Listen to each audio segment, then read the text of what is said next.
I'm actually sitting next to my E36, which I haven't put in any videos yet.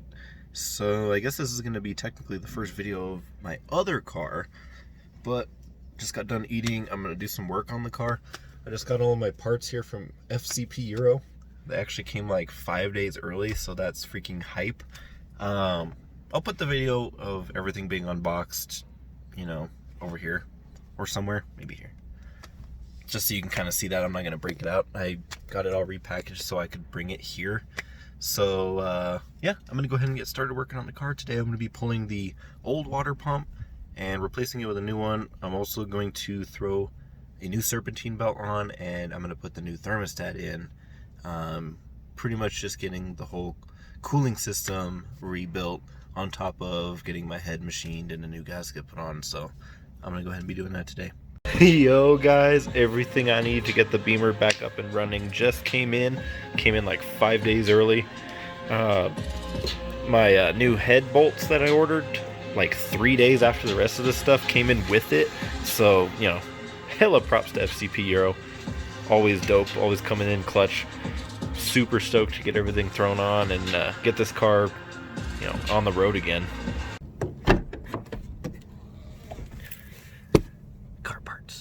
Previous owner said it had a bad head gasket, and their mechanic said it was going to need a new engine. I highly doubt that, so I picked it up as a project car. Get inside it. Has the Harman Kardon sound system in it. Previous owner already has an aftermarket radio in it, so that's pretty cool.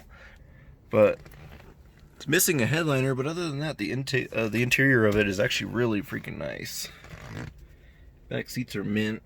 The front seats are, you know, scratched and tearing and whatever else, but honestly, it's in really good condition. Yeah, not bad for 800 bucks, right? I am hoping it's just the head gasket. I'm gonna do, like I said, a full cooling system swap, head gasket and the head machined, and then I'm also going to get a new battery, you know, because that one's toast. So, and then on top of that, you know, along with the coolant change, I'm doing an oil change, full oil change. I'll probably do it after 2,000 miles. A second time just to make sure, but I'm really hoping that once I crack open the oil pan, I'm not gonna see like freaking metal pieces in it or something. Just like I'm hoping when I pull the head off that it's not all bent to shit. So, you know, fingers crossed that it's not destroyed.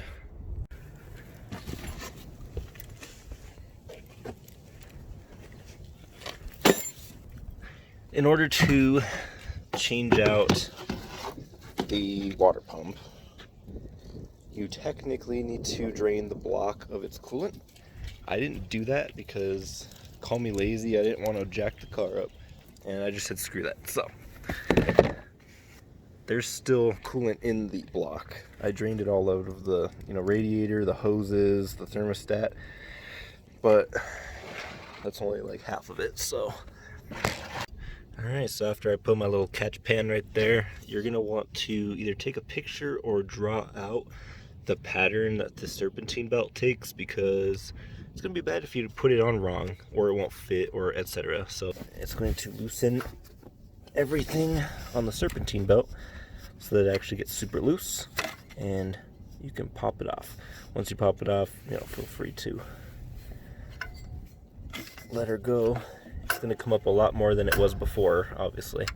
And then, by the way, you can pull the front little belt off by throwing a 13 millimeter right here and then cranking down, and then that belt slips off, and then it allows your serpentine belt to also come off, clearing up all this room to work here. Good rule of thumb is to keep your belts, toss them, you know, you don't have to do it like I do, but I'm gonna keep them in my trunk just in case I open up the FCP Euro one and find out that it's the wrong size. You have one to reference for later to get a correct one.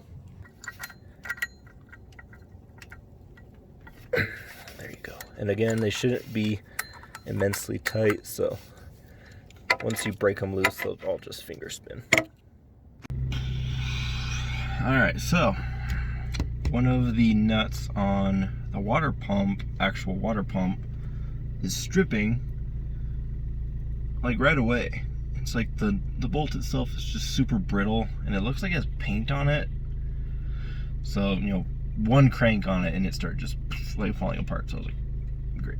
So I am going to have to see about getting to a hardware store while everything's on quarantine and grab a stripped nut remover tool. I need it for the exhaust manifold anyway, so I can use it for that, but I definitely was gonna have to go get it a little sooner than I was anticipating, so that's gonna be fun. So let's see how that goes. Yo, my car says 89 degrees and I decided to wear jeans today. Subscribe for more. COVID 2020. Alright, so I went and got the extractor tool from Harbor Freight, fought with it for a while, finally got the nut off of the original water pump, switched the water pump out, put the belt back on, and yeah. Next I'm going to replace the little thermostat, and then I guess I will put the original belt back on here too, until I can get another one replaced. And then, yeah, throw the thermostat on there too, and that'll be set. Gotta be bumping.